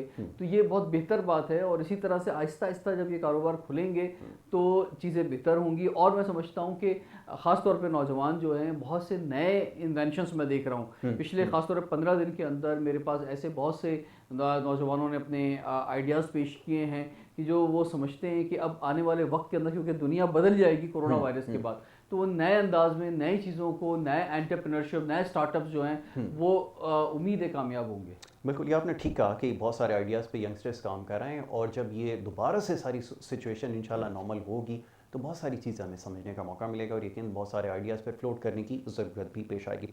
अच्छा, एक और बड़ी इंपॉर्टेंट चीज़ है, अब तक की जो सूरत हाल रही है पूरी दुनिया में, जैसा हमने विटनेस किया है कि इस वक्त लॉकडाउन भी है और बड़ी क्रिटिकल सिचुएशन भी है, हंगर मैनेजमेंट एक बहुत बड़ा इशू है, पॉलिसी मेकिंग बड़ा इशू है। लेकिन पाकिस्तान में क्या हो रहा है? आप क्योंकि खुद टीवी एंकर हैं, मामला को देखते भी हैं, आपकी इंटरेक्शन भी रहती है गवर्नमेंट ऑफिशियल से, ये इस वक्त जो कुछ हो रहा है लोग बड़ा कंफ्यूज हैं कि ये हो ये रहा है कि पूरी दुनिया में इस वक्त एक बात हो रही है, मौजू ये है कि कोरोना वायरस से छुटकारा हासिल किया जाए, लेकिन हमारे यहाँ जिस तरह की बातें हो रही हैं क्या एक्सेप्टेबल है किसी सोसाइटी के लिए कि अभी भी वफाक कहता है कि जी सूबे को ये कर लेना चाहिए था, सूबा कहता है जी वफाक ने अपनी जिम्मेदारी पूरी नहीं की है? ये किस तरह की कन्फ्रंटेशन है, इसका क्या नतीजा निकलने वाला है? ये बहुत अफसोसनाक है क्योंकि आप इस वक्त दुनिया को देखें तो जो कंट्री हेड्स हैं, चीफ एग्जीक्यूटिव्स हैं, ज़्यादातर प्राइम मिनिस्टर्स हैं या जहाँ सदारती निज़ाम है, प्रेसिडेंट्स हैं, वो अपनी कौमों को लीड करते हुए नज़र आ रहे हैं। उसमें बैड डिसीजंस भी हुए हैं। यूरोप की आप मिसाल ले सकते हैं कि बहुत देर से लॉकडाउन हुआ, अमेरिका की मिसाल ले सकते हैं आप उसमें, लेकिन जो गुड डिसीजन है या बैड डिसीजन है जो भी हैं वो हुकूमतें उसको एक्सेप्ट कर रही हैं, कहीं माफ़ी मांग रही हैं, कहीं जो है वो कह रही हैं कि जनाब जो गलती हो गई सो हो गई, अब आगे हमें इस तरह से चलना चाहिए। लेकिन बात यह है कि आपस में कम से कम एक इस मौके पर फाइट तो हमें दुनिया में नज़र नहीं आती है। ये हमारे अंडर डेवलप जो कंट्रीज़ हैं, जो इंडिया, पाकिस्तान, बांग्लादेश, यहीं पर मसाइल नज़र आ रहे हैं कि सियासतदान आपस में उलझे हुए हैं और रेट ऑफ द गवर्नमेंट जो है वो इम्प्लीमेंट नहीं हो रही है। पाकिस्तान में जो 18वीं तरमीम जो हमने देखी थी तो उसमें जो सूबों को इख्तियारात दिए गए थे उसमें उसकी जो समरात हैं उसमें बहुत सी डिबेट होती है पॉजिटिव और नेगेटिव की, वो ज़रा खुल के अब सामने आ गई हैं क्योंकि बहुत सारे इख्तियारात सूबाई हुकूमतों के पास है और अगर सूबाई हुकूमत के साथ आपके दोस्ताना ताल्लुकात नहीं हैं तो फिर वो इसी तरह की सूरत हाल होगी जो अभी मौजूद है। इसमें मैं समझता हूँ कि दोनों तरफ को, वफाक को भी और सूबे को भी ये सोचना चाहिए कि असल चीज़ इंसानी जान है, उसकी सेहत है, वो सबसे इम्पॉर्टेंट है, चाहे वो पाकिस्तान का शहरी है चाहे किसी जगह पर भी रहता है। इसमें प्राइम मिनिस्टर को भी थोड़ा सा बड़ा दिल करके सियासी जमातों को जब उन्होंने बुला लिया था तो उनको थोड़ा सुनना चाहिए था, टाइम देना चाहिए था।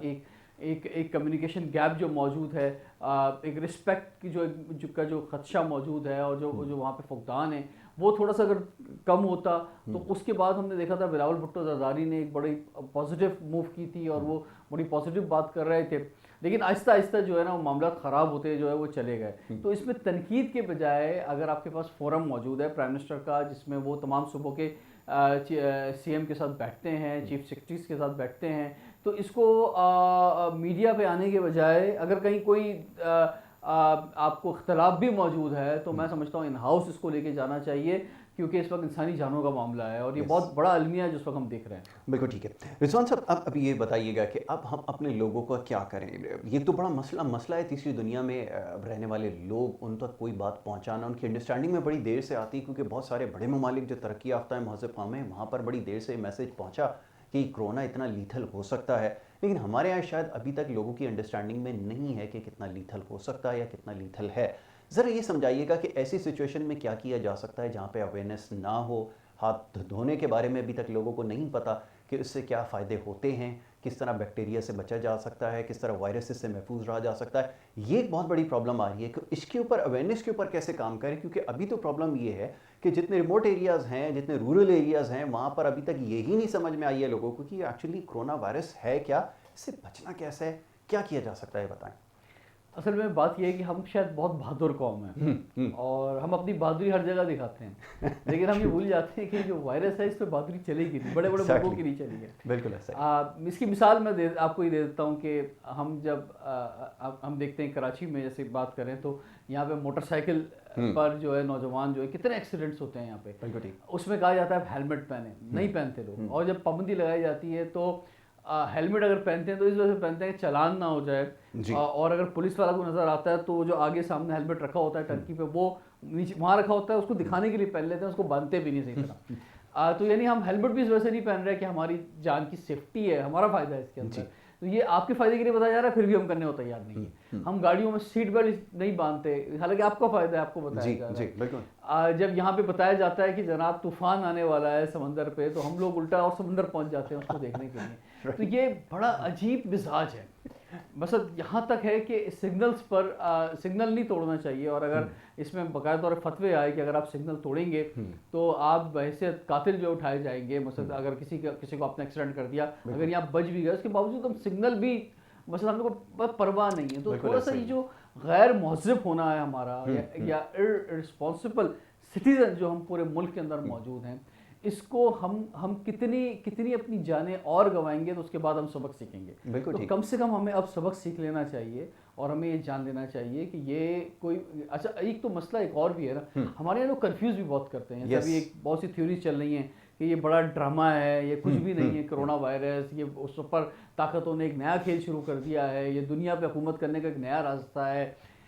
हो सकता है, मैं कहता हूँ कि हो सकता है ये पीछे कोई बैकग्राउंड में कुछ ऐसा ही हो, ऐसा ही कुछ सूरत है, लेकिन इसके बावजूद इससे इनकार नहीं है कि ये मसला इंसानी जानों का है। बिल्कुल ऐसा, इसके पीछे कोई भी कंट्रोवर्सी हो, लेकिन ये आपके दरवाजे पे आ गया है, ये कोरोना वायरस आपके घर पे पहुंच गया है, ये आपको जो है लग सकता है। ये पाकिस्तान में हलाकतों की तादाद बहुत तेजी से जो है बढ़ रही है। दुनिया में लोग मतलब मजाक नहीं है, अगर अमेरिका में मर रहे हैं, यूरोप में लोग मर रहे हैं, चाइना में लोग मरे हैं, ईरान में लोग मरे हैं, तो मतलब कोई तो बात है ना। तो इट मीन्स इसको सीरियस लें आप लोग, सोशल डिस्टेंस और जो फार्मूले सिखाए जा रहे हैं, हमें अभी हमारा 2 महीने और हैं, 1 महीना गुजर चुका है, 2 महीने और है, इन 2 महीनों में एहतियात कर लें तो देखें बहुत फ़र्क पड़ेगा। बिल्कुल आपने ठीक कहा कि अभी भी सूरत हाल कंट्रोल में नहीं है और आने वाले जो 2 महीने हैं बहुत ज़्यादा क्रिटिकल हैं। अगर हमने कोई लापरवाही की, अगर कोई गलती की, तो खुदा ना करे अगर इसका आउटब्रेक सीरियस हुआ तो फिर मामला कंट्रोल करना बहुत मुश्किल हो जाएगा। रिजवान साहब, ये ज़रा बताइएगा कि सोशल मीडिया पे क्या हो रहा है, इसके बारे में इसलिए आपसे बात करना ज़रूरी है क्योंकि आप मामला को समझते हैं। सोशल मीडिया पे बड़ी गहरी निगाह है और बहुत ज़्यादा आपकी क्योंकि फॉलोइंग है, लोग आपको फॉलो भी करते हैं। ये सोशल मीडिया पे जिस तरह की कैंपेन्स चल रही हैं, ख़ासतौर पे इस वक्त माशाल्लाह 22 करोड़ डॉक्टर जो है वो इमर्ज हो गए हैं, ये हमारे लिए बड़ा मुश्किल होता है। हम ये मैसेज बड़ी देर से कन्वे करने की कोशिश कर रहे हैं कि ये खुदारा ये किसी किस्म का इलाज इसका अभी तक दुनिया में दरियाफ्त नहीं हुआ है, इसको फैलाने की कोशिश ना करें। और अगर आपके पास कोई तरीका है तो खुदारा उसको इस तरह फ्लोट ना करें जिस तरह हमारे यहाँ फ्लोट किया जा रहा है। इसके बारे में क्या कहेंगे?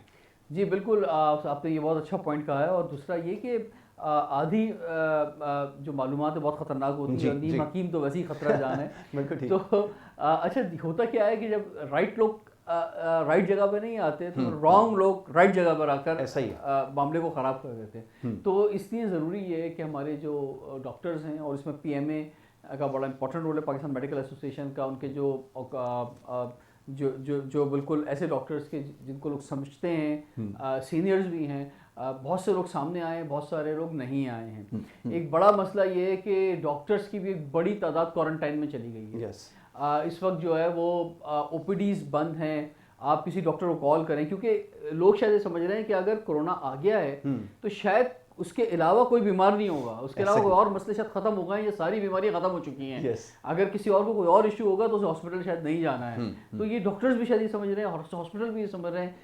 लोगों के बहुत सारे केसेस हैं जो पेंडिंग थे मेडिकल इश्यूज़ के, जब वो वहाँ जाना चाह रहे हैं तो उन्हें डॉक्टर्स नहीं मिल रहे हैं। तो ऐसे मौके पे कौन बताएगा? जहाँ तक आपने सोशल मीडिया की बात की है, तो मिसाल के तौर पे गेट बनाए जा रहे हैं, सैनिटाइजर गेट बनाए जा रहे हैं। मैं बहुत हैरान हुआ, हमारे कुछ छोटे शहरों के अंदर मैंने जब वहाँ से वहाँ पर लोगों से बात करी तो लोग समझ रहे हैं कि अगर एक दफ़ा इस गेट से गुजर गए तो जैसे गंगा नहा गए या हम जो है वो पता नहीं कहाँ से गुजर गए, क्योंकि कोरोना वायरस होगा नहीं। तो इस तरह की चीज़ नहीं है ये। अगर गेट बनाया गया है तो वो जस्ट अ सेकंड उस वक्त के लिए है, लेकिन अगर उससे एक सेकंड पहले भी आप किसी कोरोना वायरस पॉजिटिव से मिले हैं या उसके बाद मिले हैं तो वायरस आपको अटैक कर सकता है। इसी तरह से बहुत सारे जो आपको दवाएं बताई जा रही हैं या मेडिसिन बताई जा रही हैं, तो मेरी एडवाइस होगी कि उस पर अमल ना करें। इसकी कोई वैक्सीन नहीं है, इसकी सिर्फ एक वैक्सीन है और वो है एहतियात।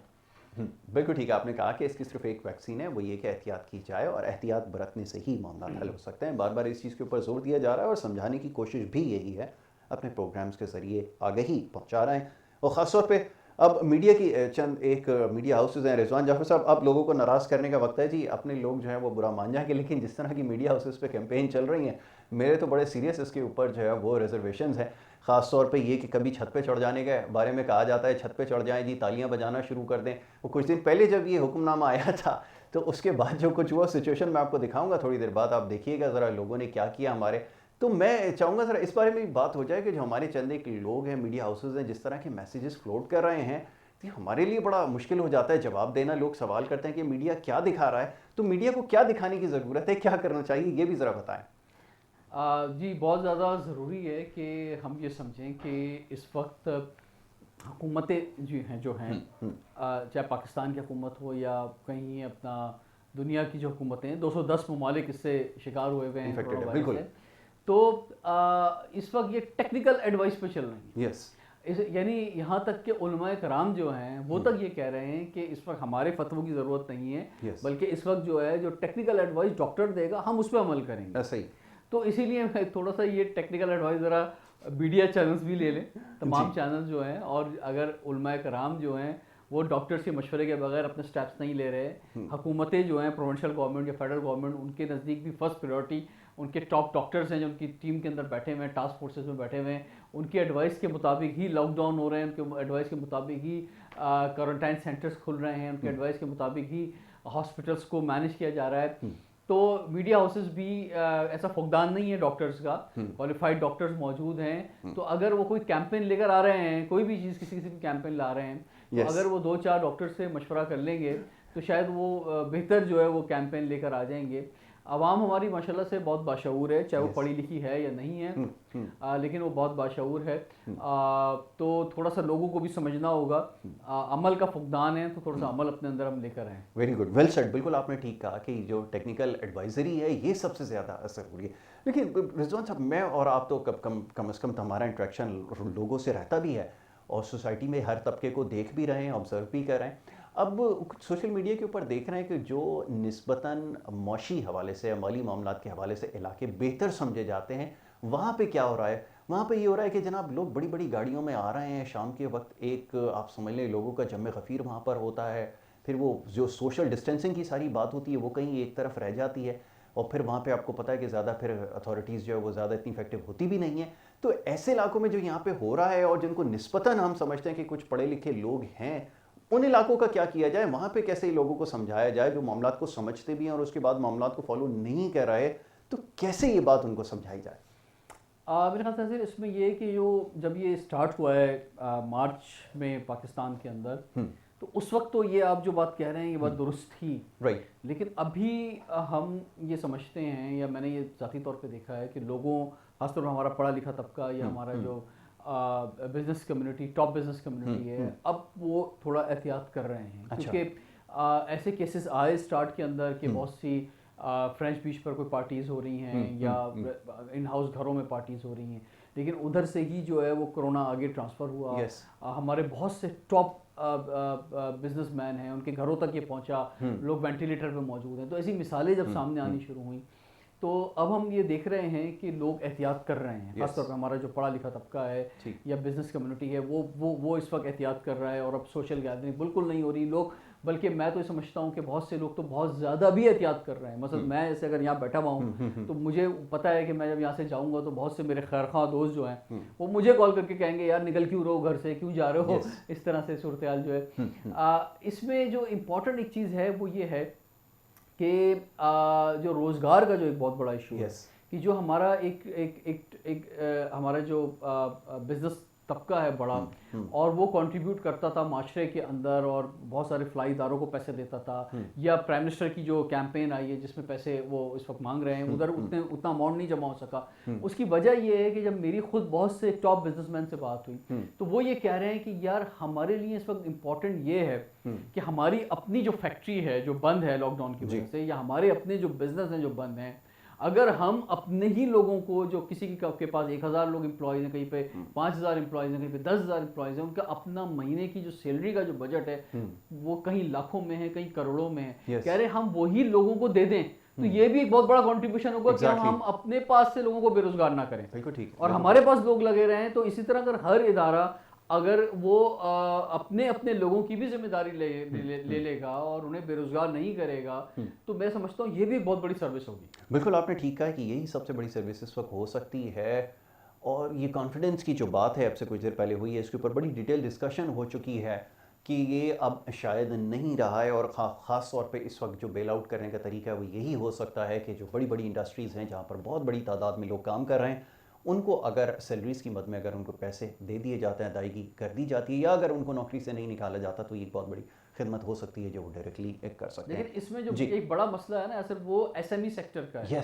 यानी स्मॉल मीडियम एंटरप्राइजेस का। बिल्कुल मीडियम जो बिजनेसेस हैं, क्योंकि देखें इसमें अगर बात की जा रही है स्टेट बैंक की तरफ से कि वो उन्हें लोन देंगे और बहुत कम मार्कअप पे लोन देंगे, लेकिन वो ये कह रहे हैं कि यार हम ये लोन भी क्यों लें, देना ही तो पड़ेगा। तो ऐसा तो नहीं कि हमें कोई सपोर्ट हो रही है कोई है। दूसरा ये कि जो एसएमई सेक्टर है वो बहुत ज़्यादा सर्वाइव नहीं कर सकता। वो 1 महीना 2 महीने तक, ये भी बहुत ज़्यादा मैं आपको बता रहा हूँ, इससे ज़्यादा बहुत मुश्किल है कि वो सर्वाइव कर सके। और मुझे ये नज़र आ रहा है कि जब ये इंशाल्लाह ताला खैर ऑफियत से हम ये टाइम गुजार देंगे और दोबारा रूटीन लाइफ की तरफ आएंगे, अल्लाह ताला आप सबको सलामत रखे, लेकिन उसके बाद मुझे बहुत सारे एसएमई सेक्टर बंद होते हुए नज़र आ रहे हैं। बिल्कुल आपने ठीक कहा कि सिचुएशन बड़ी क्रिटिकल है। और अगर जैसा भी आप माइक्रो फाइनेंसिंग की बात कर रहे थे, क्योंकि इतना इफेक्टिव नहीं है, उसके पीछे और बहुत सारी चीज़ें काम करती हैं, क्योंकि कोई प्लान नहीं है इस वक्त, इसका फौरी तौर पर एग्जीक्यूट नहीं किया जा सकता, क्योंकि और बहुत सारे इसके पीछे इशूज़ हैं। लेकिन अब ज़रा ये बताइएगा, जैसे गवर्नमेंट के हवाले से बात हो रही थी, पॉलिसीज़ को भी हमने डिस्कस किया कि पॉलिसी मेकिंग क्योंकि नहीं हो सकी है, इस वजह से हमारे पास जो हमें मुश्किलात का सामना है। तो फिर जैसे आपने बताया कि छोटा कारोबारी तबका, इसके लिए बड़ी मुश्किलात होंगी, तो इससे कैसे बाहर निकला जाएगा आपके ख्याल में? गवर्नमेंट की क्या कोशिश होनी चाहिए फिलवक्त कि इनको सपोर्ट करे? किस तरह सपोर्ट किया जा सकता है, ख़ास तौर पे जो हमारे फाइनेंशियल इश्यूज़ हैं बहुत ज़्यादा क्रिटिकल हैं, हमारे कैश फ्लोज बिल्कुल भी ठीक नहीं है, और इसके अलावा हमें बहुत सारे प्रॉब्लम्स हैं, हमारी डेट मैनेजमेंट ठीक नहीं है। कैसे आप समझते हैं कि इनको सपोर्ट करने की ज़रूरत है? क्या इकदाम किए जा सकते हैं? अब इस वक्त अमेरिका में आप देखें, डोनाल्ड ट्रंप का बस नहीं चल रहा कि वो आज जो है लॉकडाउन हटा दें। बिल्कुल ऐसा ही, सही कहा। बेचैन है, मतलब उसकी रूह तड़प रही है। बिल्कुल ऐसा और बल्कि लोग जो है सड़कों पे आ गए हैं अमेरिका में कुछ स्टेट्स के अंदर कि भाई आप ये लॉकडाउन हटाएं।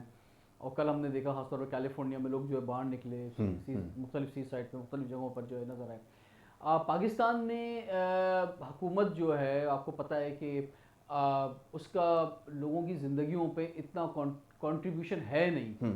मसलन कोई हम वेलफेयर स्टेट है नहीं। yes, yes. हमारे यहाँ तालीम हो, सेहत हो, हर चीज़ जो है लोग अपने बलबूते पे करते हैं। True. मतलब ऐसा तो अब मसला ये है कि इस सूरत के अंदर वो हुकूमतें कि जो ये सब सपोर्ट करती हैं अपने लोगों को, क्योंकि अवाम टैक्स देते हैं और उसके बदले उनको चीज़ें देती हैं, वो तक जो है इस वक्त क्राइसिस के अंदर है। तो पाकिस्तान जैसा मुल्क जो है फिर वो कैसे सर्वाइव कर सकता है? इसमें और हमारे पास बजट्स नहीं है, हमारे पास बहुत सारे इशूज़ हैं।